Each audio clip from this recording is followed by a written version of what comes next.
I want to start today with a feeling. It's a very specific physical and emotional sensation that I think everyone listening right now has felt at least once this week, Oh, yeah, for sure. Maybe even this morning. maybe even this morning. It's that feeling of just weight, Heaviness. That's the word that always comes to mind for me. heaviness, exactly. Mhm. But it's not just about being tired. Yeah. You wake up, maybe you had a full 8 hours, but you feel like you're wading through molasses, Hmm. or you open an email, just one annoying email, and Hmm. suddenly your chest feels tight, your brain gets all foggy, and you're just stuck. Completely stuck. It's like the color has been drained out of the day. Yes, that's it. It's the feeling of walking uphill in the mud. And the common reaction, I think, is to just categorize that as a mood. We say things like, oh, I woke up on the wrong side of the bed, or I'm just in a funk today. Right, we treat it like the weather. Exactly. Like it's something that just happens to us, and we have to just, hunker down and wait for the storm to pass. We treat it as if it's inevitable. Mm. But what if that heaviness isn't random? What if it's not just one of those days, but actually a matter of physics?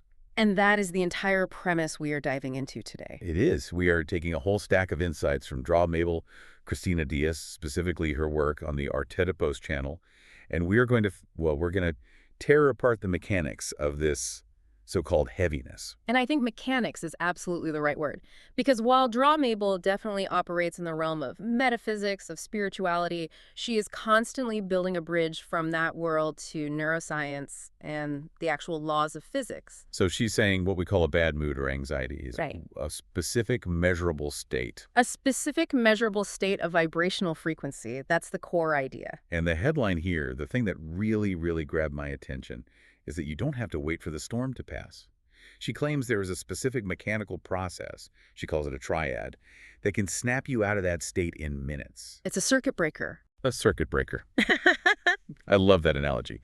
But okay, before we get to the solution, and I promise we will get to the specific technique, we have a lot of groundwork to lay. We do. Because, frankly, whenever I hear the words vibration and frequency thrown around in the self-help world, my skeptical alarm bells start ringing.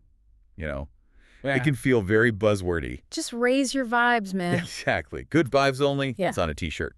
I completely understand that reaction. I have the same one. It's been sort of commodified into a bumper sticker. But our mission for this deep dive is to look under the hood of that bumper sticker. We want to understand the why. The why. Why does a bad interaction with a barista have the power to ruin your whole morning? Why do some people seem, bulletproof to negativity, while other people just crumble at the first sign of it? And is there actual math behind this? Is there math? That's the question. So let's get into the source material. Dry. Mabel kicks things off with a concept that sounds simple, but when you really think about it, it's pretty radical. It's the idea of identity versus state. This is so crucial. She says a human being's vibration is not a fixed identity. And we just don't think that way. We tend to label ourselves, right? I am an anxious person. I am a depressive person. Or even, I am a calm person. We treat them like static traits, like our height or our eye color. Exactly. But the source argues that vibration is fluid. It's dynamic. You are not a static statue. You're more like a melody that is constantly changing its pitch and tempo. So, to use your example, I'm not an anxious person. Right. I am currently vibrating at the frequency of anxiety. Precisely. The state, not the identity. And because it's a dynamic state, it is subject to influence. This is the real double-edged sword of the whole concept. How so? Well, because your frequency isn't fixed, you have the power to influence the room you walk into. You can bring a certain energy, but the room also has the power to influence you. And that brings us to the law of resonance. Now, in physics, resonance is a well-understood phenomenon. But how is she applying it to something as messy as human consciousness? She uses a few different analogies, but let's start with the radio station because I think it's the most functional way to understand our perception of reality. Okay, I'm with you. So imagine your consciousness, your brain, your nervous system, your whole being is a radio receiver. The universe, or reality, is broadcasting on every single frequency simultaneously. Every possible station is on the air at all times. Correct. There is tragedy, there is comedy, there's abundance, there's scarcity, love, fear. All of it is happening right now. Okay. But your receiver can only pick up the signal it is tuned to. So if you are tuned to 98.5 Fear FM, you physically cannot hear the broadcast that's on 104.3 Peace FM. It's not that peace doesn't exist. No, it's that you do not have the hardware, the internal setting active to receive it. This is really interesting because it shifts the entire conversation away from what is happening to me and toward what am I tuned into. Yes, it puts the locus of control back inside you. But I want to push back on the physics here a little bit. A radio is a machine, we're biological. Is this just a nice metaphor, or is she suggesting there's a physical counterpart to this? Well, this is where she brings up that classic physics demonstration of the crystal glasses to explain what she calls vibrational math. Sympathetic resonance? Sympathetic resonance, exactly. Yeah. You've probably seen this in a high school physics class. Yeah. You take two crystal glasses that are identical, they're tuned to the same musical note. You strike the first one so it rings. Ding! And without anyone touching it, the second one starts ringing too. Right. The sound waves, the vibration, travel through the air, they hit that second glass, and because the second glass is tuned to that specific frequency, it absorbs the energy and begins to vibrate in sympathy. That is resonance. Okay. But here's the crucial part. If you have a third glass in the room that is a different shape, a different frequency, and you strike that first one, Nothing happens to the third glass. it stays completely silent. Wow. The energy just passes right through it or around it. There's no match. There's no receptor for it. No receptor. Now, apply this to your life. Draw. Mabel argues that we are all walking crystal glasses. If you are holding a deep internal frequency of, say, victimhood or fear, and something happens in your environment that matches that frequency, a rude comment from a coworker, a setback on a project, I'm going to resonate with it. I'm going to ring. instantly, you absorb that energy because you have a matching tuner inside you. And if I'm vibrating at a frequency of, say, confidence or peace, Then that same rude comment from that same coworker, it just passes right through you. It literally doesn't land. You might register the words intellectually, but you don't feel that ding. You don't absorb the energy. this explains that Teflon phenomenon you see with some people, Yeah. where things just seem to slide right off them, while other people are like Velcro for negativity. Exactly. It's not about having thicker skin. It's about having a different resonant frequency. And this, I think, leads to the most controversial and challenging point in the entire source material. Let me guess. You don't attract what you want. You attract what you are. Yeah, I circled that one about 3 times in my notes. You don't attract what you want. You attract what you are. That is, well, it's tough love. But it also feels a little bit dangerous. If I'm going through a really hard time, let's say I lost my job and I'm scared out of my mind, Yeah. is she saying I'm attracting more bad luck because I feel scared? That feels like kicking someone when they're already down. It definitely feels harsh if you look at it through a moral lens, a lens of deserving. We think, but I'm a good person, I want a job, I deserve good things to happen. Right. But physics doesn't care about what you deserve. Gravity doesn't care if you're a good person. If you step off a ledge, you fall. Draw. Mabel is basically saying that the law of resonance is just as impersonal. It's vibrational math. If your dominant signal is fear of scarcity, then you are broadcasting a signal that says scarcity. So even if I'm sitting there doing my affirmations, saying, I am wealthy, I am abundant, but my stomach is in a knot and I'm terrified of checking my bank account. The universe hears the knot in your stomach, not the words coming out of your mouth. The signal is the vibration, the feeling, not the thought. That explains why positive thinking so often fails for people. It does. You can plaster a smile on your face, but if the glass is tuned to fear, you're still going to resonate with fearful events. That is a terrifying thought, honestly. It suggests you can't fake it. You can't fake the frequency. But, and this is the hopeful part, you can change it. However, before we get to how to change it, we have to look at how easily we lose it. This brings us to the concept she calls contagion. Right, the volatility. She sets up 2 scenarios that I think everyone will recognize. Scenario A is the uplift. We've all felt this. You walk into a concert where your favorite band is playing, or a stadium during a really close game, or even a church service with a great choir. Any place where the collective energy is focused and high. And you just get swept up in it. You might have been tired or stressed when you walked in, but now you're energized. You didn't do anything consciously, you just drafted off the group's energy. That's positive resonance. Your glass started ringing because the whole choir was singing a powerful note. But then there's scenario B, the crash. The crash. This is the one that destroys my productivity. I'm having a great morning. I'm in the zone. I'm feeling good. Then I have a 30-second interaction with someone who is just sour. The energy vampire. The energy vampire, exactly. Maybe they're gossiping or complaining about the company, or they're just aggressive for no reason. And instantly, the source uses the phrase, from the sky to the big toe, your mood just tanks. It plummets, and I'm irritated for the next 3 hours replaying the conversation. Mabel calls this being volatile. Yes. And we need to be really careful about how we define volatile here. In chemistry, a volatile substance is one that changes its state very easily. It evaporates or can even explode with very little energy input. Oh.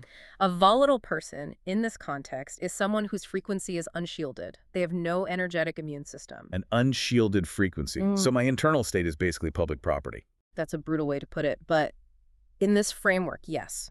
If you are volatile, your peace of mind is not owned by you. It is effectively leased from your environment. Why? If the environment is nice and calm, you feel good. If the environment is chaotic or negative, you feel chaotic and negative. You've outsourced your emotional regulation to the world. And the goal, obviously, is to stop doing that. The source uses this term, personal magnetism, as the antidote to volatility. Right. And again, we have to clarify this because magnetism can sound like charisma-like, being the life of the party or learning how to manipulate people. Right, like how to win friends and influence people. That's not what she's talking about at all. It's not about domination over others. So what is it? In this context, personal magnetism is the virtue of a shielded frequency. It's the ability to generate and maintain your own vibration, your own state, regardless of what the external environment is doing. It's walking into that room with the angry, gossiping person and not matching their frequency. It's staying tuned to 104.3 Peace FM, even when everyone else in the room is shouting on 98.5 Fear FM. Okay. And here's the paradox. When you hold your frequency that strongly, when you're truly shielded, you actually become more influential, not less. You stop absorbing the bad vibes and you start broadcasting your own. The ripple effect. Exactly. The strongest, most coherent vibration in a room tends to entrain the others. So if you are solidly, unshakably in a state of peace, you might actually calm that angry person down just by the power of resonance. They might start to match your frequency. Okay, so we know where we want to go. We want to be shielded. We want to broadcast a better signal. But how do we know where we even are on the map? And this is where Mabel introduces the Hawkins scale of consciousness. This is a staple in a lot of metaphysical and psychological discussions.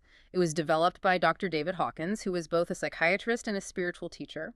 He created a logarithmic scale to map the full spectrum of human consciousness, from a level of 1 all the way up to 1,000. I want to pause on that word logarithmic again, because I think people just gloss over it. This is really important. A logarithmic scale isn't linear. No. It's like the Richter scale for earthquakes. An earthquake that measures a 6.0 isn't just a little bit stronger than a 5.0. It is 10 times stronger in amplitude. Exactly. The energy release is exponentially greater. So moving up the Hawkins scale, even just a few points, represents a massive increase in energy and personal power. The difference between vibrating at 190 and vibrating at 210 is colossal. So let's look at the actual breakdown. There's a critical line at 200. The danger zone is everything below that. Below 200 is the realm of what Hawkins called force. These are the survival-based emotions. The primary states are shame, which calibrates at 20, the lowest level. 20, wow. Practically the energy of death. Then you have guilt at 30, apathy at 50, grief at 75, fear at 100, desire at 125, anger at 150, and finally pride at 175. And she describes this whole zone as construction, or maybe a better word is contraction. Think about what your body does when you feel fear or shame. What happens physically? You curl inward. Your shoulders hunch, your muscles tighten. You want to be smaller. Your vision literally narrows. You contract. Rah-rah. Mabel says that life in this zone feels like a dog chasing its tail. A lot of effort. A massive amount of effort. Survival mode is exhausting, but you aren't actually going anywhere. You're just spinning your wheels in the mud. And this is where things like chronic bad luck, persistent health issues, and constant financial struggle tend to cluster, because you're vibrating at survival. You are tuned into the frequency of struggle, so the universe, according to the law of resonance, delivers experiences that match struggle. Then we hit the threshold, the magic number. 200. 200. This is the level of courage. This is the great tipping point. This is where you shift from being a victim of your life to taking responsibility for it. You stop saying, why is this happening to me? And you start asking, okay, what can I do about this? It's the beginning of empowerment. And what's above 200? That's the realm of what Hawkins called power. True power, not force. You have neutrality at 250, willingness at 310, acceptance at 350, reason at 400, And then the really high ones. the really high ones. Love, which calibrates way up at 500. This isn't romantic love, it's unconditional love. Then joy at 540, peace at 600, and finally illumination from 700 to 1,000. And this whole upper zone is described as expansion. Yes. And the claim is that when you vibrate in this expanded zone, you actually literally see the world differently. This isn't just a metaphor. No, it's neurobiologically true. When you're in fear, below 200, your amygdala, your brain's threat detector, is driving the bus. It's scanning for what could go wrong. You literally cannot see opportunities because your brain filters them out as irrelevant to your immediate survival. But when you move up the scale, When you move up to acceptance or reason, the prefrontal cortex, the logical, creative part of your brain, comes back online. You start to see solutions. You see resources. The world looks different because your internal processing machinery is working differently. okay, so this brings us to the million-dollar question. I'm having a bad day. I'm feeling that heaviness. I look at this chart and I can see I'm clearly hovering around 150, a mix of anger and fear. Yep. I know I need to be up at 300, an acceptance, but I can't just decide to be happy or accepting. If I could, I would have done it already. So how do we mechanically bridge that gap? And this is where we finally apply the triad of vibrational elevation. And I really want to emphasize that word mechanical. This isn't about wishing or hoping. It's about pulling specific levers in your own biology to force a shift in your energy. Okay, so there are 3 steps: presence, gratitude, and conscious choice. Let's walk through them slowly because the devil is always in the details of these things. Step 1. Presence. Presence. And the tool for presence is breath work. Why the breath? Why can't I just, think my way into the present moment? Because your thinking mind is the problem. If you're anxious, your brain is a runaway train hurtling into the future. What if this happens? What if I fail? And if you're guilty or sad, you're stuck in the past. Exactly. To stop that runaway train, you have to get out of your mind and into your body. And the breath is the bridge. It's the only autonomic function like heartbeat or digestion that we can also consciously control. It's the manual override switch for your entire nervous system. Okay, so what's the technique? Yeah. She prescribes a very specific count. Inhale for 4, hold for a moment, and then exhale for 6. The ratio here is everything. When you inhale, you gently stimulate the sympathetic nervous system. That's the fight or flight, the alert system. But when you exhale, especially when it's a long, slow exhale, you strongly stimulate the parasympathetic nervous system via the vagus nerve. The rest and digest system. Rest and digest system. By making the exhale longer than the inhale, you are sending a direct physical signal to your brainstem that says, we are safe. You can stand down. The threat has passed. So you're literally hacking your own hardware. There are. So the instruction is to close your eyes, inhale through your nose, 2, 3, 4, hold it for just a beat, then exhale slowly through your mouth, 2, 3, 4, 5, 6. And she says to really focus on the sensation. You have to. Feel your feet on the floor. Feel the weight of your body in the chair. Feel the air coming into your lungs and leaving. You have to force your consciousness to inhabit the now, because that's the only place peace actually exists. Okay, so I do this for a minute or two. My heart rate drops. The mental spinning starts to slow down. I'm grounded. I'm at neutral. What's step 2? Step 2 is gratitude. Gratitude. Now, you asked earlier, what if I'm angry? How can I be grateful? This is where people get tripped up. Yeah, it feels fake. They think they need to feel grateful for the problem. Oh, thank you so much for this terrible email that ruined my day. No, that's inauthentic and it doesn't work. So I don't have to gaslight myself into liking the bad thing. Not at all. Gratitude in this context is a frequency generator. You are just trying to produce a specific signal. If you can't be grateful for your job right now, fine. Be grateful for the coffee in your hand. Be grateful that your lungs are working without you having to think about it. Be grateful that the sun came up this morning. It's about finding anything, no matter how small, that allows you to access that feeling state. Correct. The instruction is to physically place your hands over your heart. This isn't just a symbolic gesture. The heart produces the most powerful electromagnetic field in the body, many times stronger than the brain's. By placing your hands there and focusing, you are amplifying that signal. And you ask yourself, what can I thank right now? You ask the question and you wait for an answer, and then you have to actually feel it. It's not an intellectual checklist. Okay, I'm grateful for my cat. Check. It's a visceral decision. It is. And you visualize this feeling of gratitude filling your chest and then expanding outward, filling the room. You are manually retuning your radio dial from 150 anger FM to 500 love gratitude FM. Yeah. Even if it's just for 30 seconds, you are breaking the resonance with that lower level. So I've calmed my body with presence. I've kickstarted my heart's frequency with gratitude. The final step is conscious choice. The declaration. This is where you sealed the deal. You've cleared the static from the line. Now you have to deliberately choose the news station you want to listen to. And the action is to state, either out loud or just mentally, I choose to vibrate in peace, or I am expansion. I choose love. Mm-hmm. I have to admit, this part can feel a little bit woo-woo to me, a bit theatrical. I declare peace. Does saying the words actually do anything? It does, because it directs a part of your brain called the reticular activating system. The RAS is like the gatekeeper for your consciousness. It filters the billions of bits of data coming at you every second and only shows you what it thinks is important. So it's like setting a new filter. Exactly. When you declare, I choose peace, you are giving your brain a new command. You're saying, okay, new priority. Look for evidence of peace. Filter for solutions that match peace. Highlight peaceful interactions.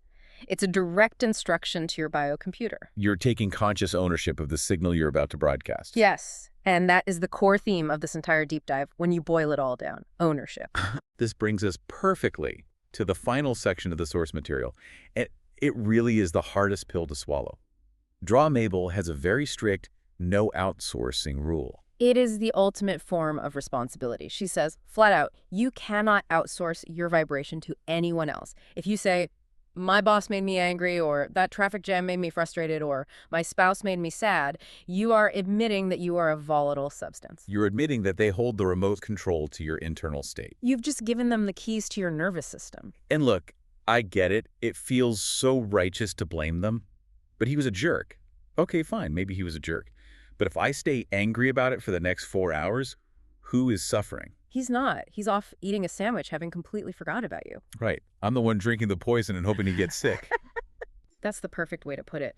The source material really emphasizes that you cannot control the external world. You can't control the economy, the weather, or rude people. But you have absolute 100% sovereignty over your own frequency. And if you refuse to claim that sovereignty, you are choosing to be a victim of circumstance. And when you do claim that sovereignty, when you actually use the triad and shield your frequency, something weird happens. You mentioned it earlier, the ripple effect. We come full circle back to resonance. When you change your signal, the world around you has to change to match it. Not because of magic, but because you are no longer a resonant match for the conflict. So maybe that rude person just loses interest because I'm not giving them the angry reaction they were looking for. There's no ding. Exactly. There's nothing for their negativity to hook into. Or maybe because you've shifted your own state up to reason, you suddenly see a solution to the problem that was invisible to you when you were in anger. You stop being a mirror that just reflects other people's chaos. And you become a lighthouse that broadcasts your own calm. It changes the entire game. Instead of trying to fight and control the world, you're just focusing on tuning your own radio. And that is a much more efficient and much more peaceful way to live. Now, for those listeners who are really hooked on this framework, maybe you want to understand the neuroscience of the Hawkins scale on a much deeper level, or the different archetypes that Draw Mabel discusses. She does mention her school, Noses. Yes, it's a massive resource. I think she says there are over 130 classes on metaphysics, science, spirituality. It's a huge body of work. So if you want the PhD version of this conversation, that is definitely where you'd go. But the core lesson for today, the thing you can use right now, is this triad. It's the energetic first aid kit. It's the circuit breaker. So let's just do a quick recap. We've covered a lot of ground, from crystal glasses to vagus nerves. The takeaways are pretty clear, I think. 1, your vibration is dynamic, not a static identity. You can change it at any moment. 2, the law of resonance means you attract what you are, not what you want.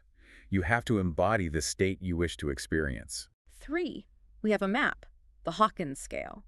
The goal is to get out of the sub-200 survival zone and learn to live in the expansion zone. And 4, most importantly, we have the tool. When you feel that heaviness, that contraction, don't just push through it and suffer. Stop. Use the triad. Breath, 4 in, 6 out for presence. Hand on the heart for gratitude. And a clear declaration of your chosen state. It sounds so simple when we lay it out like this, but I suspect it's one of those things that is simple to understand but very difficult to remember to do when you're actually in the heat of the moment. That is the practice. The practice isn't it about never getting angry or never feeling fear. The practice is noticing it faster and having the discipline to reach for the tool and shift yourself back instead of letting it hijack your whole day. I want to leave everyone listening with a final thought from the source material. It's a question that Draw Mabel asks, and I think it's a perfect mirror to hold up at the end of this conversation. I know the one you mean. She asks, "Where is your vibration today?" Not what's on your to-do list, not what's in your bank account. No. Just stop for a second and check in. Where is your state? How does your body feel? If your reality is a mirror that's just reflecting your dominant frequency back to you, what does your current life say about the signal you've been broadcasting? And if you don't like the reflection you're seeing, don't try to scrub the mirror. It's pointless. Change the signal. The power to change the channel is in your hands, or rather, it's in your breath. Thanks for diving deep with us today. See you on the next wave.